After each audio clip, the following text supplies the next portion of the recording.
ऐसे है बिकाऊ लोग जो है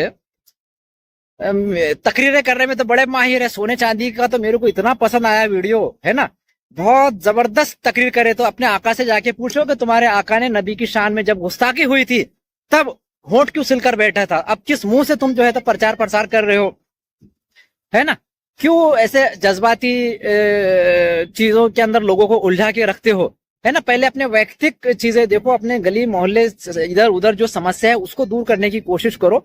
और आम आदमी ने तो बिल्कुल दबकर नहीं रहना चाहिए। हमारे सेवक है, नौकर है, इनसे हिसाब, एक एक पाई का हिसाब लेना चाहिए।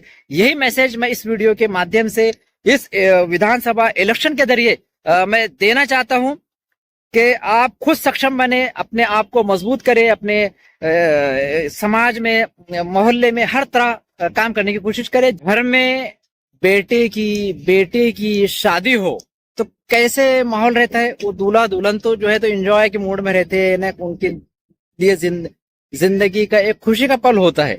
लेकिन चचा नाना मामू भाई बहन काका ताया जितने भी है वो दिन रात प्रोग्राम की तैयारी में लगे रहते हैं। 24 घंटे जो है तो वो तैयारी में लगे रहते हैं। पैसे का इंतजाम करो, बारातियों का करो, खाने का करो, सफाई का करो, ये करो वो करो। ऐसी ही मिसाल जो है हमारे विधानसभा इलेक्शन की है कि जो उम्मीदवार है ना, वो दूल्हा हो दुल्हन हो, वो तो बड़ा शान से अपनी जिंदगी जीता है ना, एकदम टाइम टेबल से शेड्यूल चलता है, टाइम पे नाश्ता खाना पीना। अरे साहब को डिस्टर्ब मत करो। और जो इनके कार्यकर्ता कौन से, वो नीचे वाले नहीं मैं बोल रहा, जो छीले जिसको बोलते ना, एकदम लेफ्ट हैंड राइट हैंड, तो ये घर से शतरंजी लाते बिछाते फिर ले जाते झटक के घर को रखते, ऐसी इनकी स्थिति है। एकदम 24 घंटा जो है तो जैसे अपना बेटा या बेटी की शादी की तैयारी करते हैं, ऐसे ये आमदार साहब के प्रचार प्रसार में उनको जिताने के लिए तन मन धन से लगे रहते हैं। अब मुद्दा यह है कि कोई भी उम्मीदवार आमदार जो 5 साल के अंदर आप देख लो 400-500 कोटी अभी फिलहाल वो संपत्ति बना लेता है, काला धन बना लेता है ऑन रिकॉर्ड, है ना। तो मैं सवाल ये पूछता हूं कि मतदार संघ से 5-10 ही खिले रहते हैं जो अंदर चुनकर लाते हैं, बाकी तो आम जनता की तो विषय अलग हो गया कि एक एक गांव में, एक एक शहर में, एक एक दो ऐसे रहते नेता पुढारी, उनके पीछे समाज रहता है और समाज मतलब 8-10 लोग एक आमदार को जिताकर लाते हैं। तो ये जो 400-500 कोटी की संपत्ति आमदार बनाता है, उसमें से फूटी कौड़ी भी ये शतरंजी उठाकर जो घर से लाते हैं झटक के घर को रखते हैं, इनको देता है क्या? अच्छा, इनके ऐसे कौन से काम है जो आमदार ने 5 साल में निकाल कर दिया है ना? कोई व्यक्ति ऐसा काम हो तो मुझे बताइए, या ऐसा इनको कौन सा उसने कॉन्ट्रैक्ट या फंड दे दिया, तो फिर ये क्यों घर की शतरंजी ला रहे, सेवा कर रहे, घर झटक के घर को लेकर जा रहे? ऐसी स्थिति, इनका मतलब मजबूरी क्या है कि इतनी सेवा में लगे हैं? मैं ये कहता हूं कि एक आम नागरिक का ऐसा कौन सा काम है जो आमदार की वजह से अटक रहा है कि भाई फला आमदार साहब नाराज हो गए तो हमारे कुछ काम अटक जाएंगे? देखो, जो अवैध धंधे वाले हैं उनको संरक्षण मिलता है, ये राजनीतिक पुढ़ारियों से वो अलग बात है, लेकिन वो अवैध धंधे देते हैं, धंधा चलाते हैं, तो भी तो सिर्फ एक नाम आप बोल सकते हो, है ना, कि एक नाम है। लेकिन तो ये जो 8-10 खिले हैं पूरे मतदार संघ के अंदर जो एक आमदार को जिता कर लाती है, कोई भी पार्टी कोई भी पक्ष कहो आप, उस पर ये अप्लाई कर सकते हो। तो इनका वैयक्तिक क्या फायदा होता है? ये क्यों इतनी तड़प दिखाते हैं, दुश्मनियां मोल लेते हैं, रिलेशन रिश्तेदारी तक आमदार के नाम पे या कोई भी इलेक्शन के नाम पे खत्म कर देते हैं?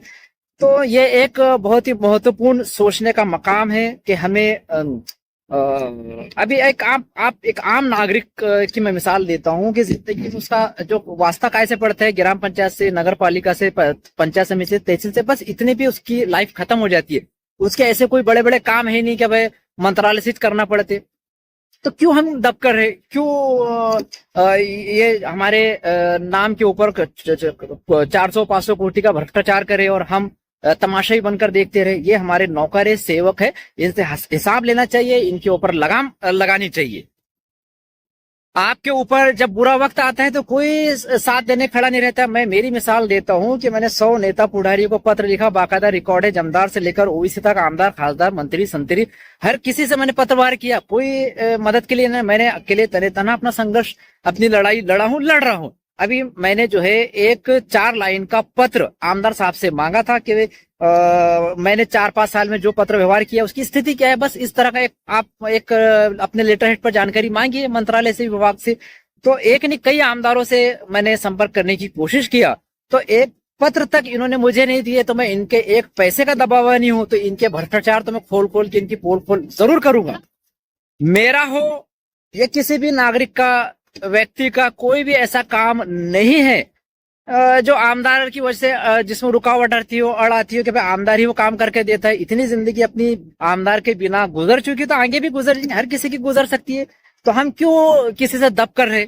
और फिर जो एक डर और खौफ का जो माहौल बनाया जाता है कि ये सरकार आ गई तो ऐसा करेंगी, वो सरकार आ गई तो वैसा करेंगी। तो धर्म समाज के नाम पर, डर खौफ के नाम पर, है ना, वो सोने चांदी की मिसालें जो जनाब दे रहे हैं कि सोने चांदी की सड़कें नहीं होना, तो मैं उनसे पूछता हूं कि आपके आमदार साहब ने नबी की शान में गुस्ताखी हुई तो मुंह खोले, कुछ एक लफ्ज बोले? नहीं बोले। तो तुम जो मिसालें दे रहे हो कि हमको सोने चांदी की सड़कें नहीं होना, चांदी के चमचे में खाना नहीं खाना है ना, तो तुम जिस आमदार का प्रचार प्रसार कर रहे हो उसने नबी की शान के अंदर जो गुस्ताखी हुई उसमें मुंह खोला, एक लफ्ज बोला, तो फिर ये कैसे चापलूसी कर रहे हो? इनको किस हद तक गिरोगे? शर्म नाम की कोई चीज बची है? किसी ने चाय पिला दिया बस उसके पीछे हो लिए, है ना? मिसाल तकरीर तो जनाब ने बड़ी प्यारी करे है सोने चांदी की, मेरे को बहुत पसंद आई है। मगर तुम अपने आका से पूछो कि तुम्हारे आका ने ना सोने चांदी की सड़क दिया तुमको, ना तुम्हारे नबी की शान में गुस्ताखी, उस पर लबकुशाई की, मुंह खोला। पहले उससे जाकर सवाल जवाब करो जो तुम इतनी, और वो क्या है, पहले क्या था, वो कहाँ था, किधर था, वो देखो। बस उसने चोला बदल के इधर आ गया तो उसका पूरा जो करियर है, वो जो पूरा क्या बोलेंगे हिस्ट्री है, वो तो नहीं बदल गई है ना। जैसा जहां से खमीर है, जहां से वो मिट्टी आई है, वो आप चेक करो क्या है। और तुम उसकी वाहवाही में तकरीरें कर रहे हो और महफिलें सजा रहे हो, है ना।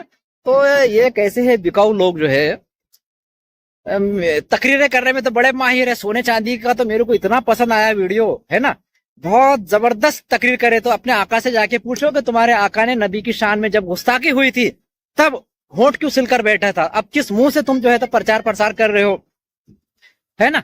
क्यों ऐसे जज्बाती चीजों के अंदर लोगों को उलझा के रखते हो, है ना? पहले अपने वैयक्तिक चीजें देखो, अपने गली मोहल्ले इधर उधर जो समस्या है उसको दूर करने की कोशिश करो।